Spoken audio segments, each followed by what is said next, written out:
இது குறித்த கூடுதல் விவரங்களை எமது செய்தியாளர் மாணிக்கம் வழங்க கேட்கலாம். வணக்கம் மாணிக்கம்.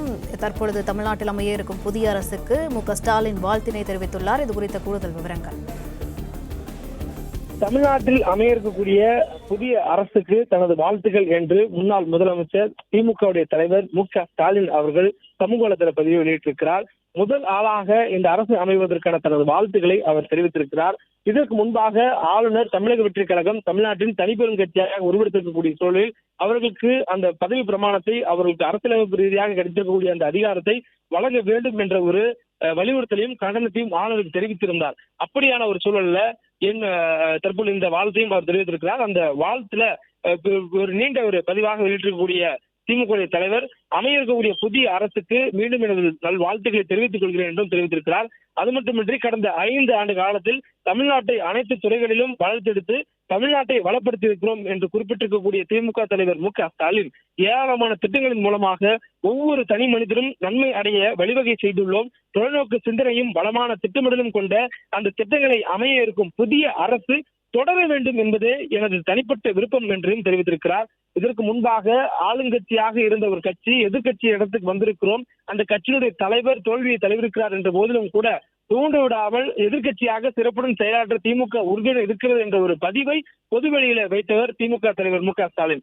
அந்த சூழல்ல தற்பொழுது அவர் புதிதாக அமையக்கூடிய ஒரு அரசுக்கு தன்னுடைய வேண்டுகோளையும் வைத்திருக்கிறார். கடந்த 5 ஆண்டுகள்ல மக்கள் நலனுக்காக திமுக கொண்டு வந்திருக்கக்கூடிய அந்த திட்டங்களை வரக்கூடிய புதிய அரசு தொடர வேண்டும் என்று தனிப்பட்ட விருப்பமாகவே அந்த கோரிக்கை வைப்பதாக தனது வாழ்த்து செய்தியில பதிவிட்டிருக்கிறார்.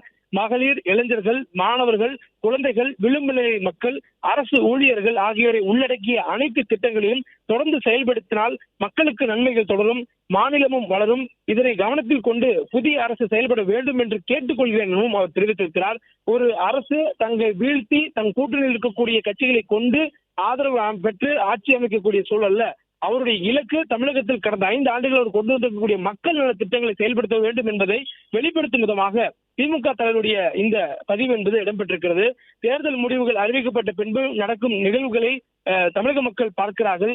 எந்த கட்சிக்கும் ஆட்சி அமைக்கும் பெரும்பான்மை கிடைக்காத வகையில சட்டமன்ற தேர்தல் முடிவுகள் அமைந்திருக்கக்கூடிய சூழலில் ஆட்சி அமைக்கும் அளவுக்கு பெரும்பான்மை இடங்களை திராவிட முன்னேற்ற கழகம் தலைமையிலான மதச்சார்பற்ற முற்போக்கு கூட்டணி பெறவில்லை என்றாலும் குறிப்பிடத்தக்க வாக்குகளை திமுக கூட்டணி பெற்றிருப்பதாக குறிப்பிட்டிருக்கிறார். மேலும் அந்த வாழ்த்து செய்தியில திமுக தலைவர் ஏற்கனவே பத்திரிகைகளுக்கு அளித்த பேட்டியில புதிய ஆட்சி அமைவதற்கு இடையூறாக இருக்க மாட்டோம் என்றும் ஆக்கப்பூர்வமான எதிர்கட்சியாக திமுக செயல்படும் என்றும் சொல்லியிருந்ததை நினைவு கூர்ந்து இந்த அறிக்கை அந்த வாழ்த்து பதிவினை வெளியிட்டிருந்தார். மேலும் அதுல திமுக தலைவர் மு.க.ஸ்டாலினுடைய தலைமைக்கு பின்னால் அமையப்பெற்ற சட்டமன்ற கூட்டத்திலையும் முடிவெடுக்கக்கூடிய பொறுப்பை திமுக தலைவர் மு.க.ஸ்டாலினுக்கு அந்த சட்டமன்ற கொடுத்ததாகவும் அந்த கூட்டத்தில் கட்சியின் நலனை மனதில் வைத்து தலைமை கழக நிர்வாகிகளுடன் கலந்து பேசி முடிவெடுப்பேன் என தெரிவித்திருந்தேன்.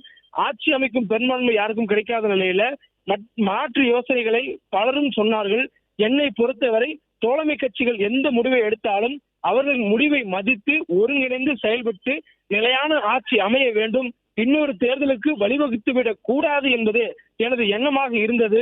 எங்களது கூட்டணியை சார்ந்த தோழர்கள் இன்றைய நெருக்கடியான சிக்கலை தவிர்க்க நாங்கள் தமிழக வெற்றி கழகத்துக்கு ஆட்சி அமைக்க ஆதரவு தெரிவித்தாலும் கொள்கை அடிப்படையில் திமுக தலைமையிலான மதச்சார்பற்ற முற்போக்கு கூட்டணியில் தொடர்கிறோம் என்று அறிவித்திருப்பதை வரவேற்கிறேன் என்றும் தெரிவித்திருக்கிறார். நான் முன் கூறியது போலவே திமுக கூட்டணியில் இருக்கக்கூடியவருடைய ஆதரவை தமிழக வெற்றி கழகம் பெற்று ஆட்சி அமைத்திருக்கிறது, ஆட்சி அமைக்க போகிறது. அப்படியான சூழலில் இந்த காலகட்டத்தில் ஒரு சிக்கலான நேரத்தில் அவர்களுக்கு ஆதரவை வழங்கினாலும் தொடர்ந்து திமுக கூட்டணியிலே பயணிப்போம் என்று அந்த கட்சிகள் தெரிவித்திருக்கக்கூடியதை மு.க.ஸ்டாலின் அவர்கள் வரவேற்பு தெரிவித்திருக்கிறார். கூட்டணியின் சார்பில் போட்டியிட்டு வெற்றி பெற்ற காங்கிரஸ் எம்எல்ஏக்கள் நன்றி தெரிவிக்க அண்ணா அறிவாலயம் வரவில்லை. ஒரே நாளில் திமுகவுடனான உறவை முறித்துக் கொண்டு காங்கிரஸ் கட்சி சென்றது. அதே சமயம் தமிழ்நாட்டின் உரிமைகளுக்காகவும் பிளே ஸ்டோர் மற்றும் ஆப் ஸ்டோரில் இருந்து பாலிமர் செயலியை QR கோடு மூலம் பதிவிறக்கம் செய்யுங்கள். செய்திகளை உடனுக்குடன் பெறுங்கள்.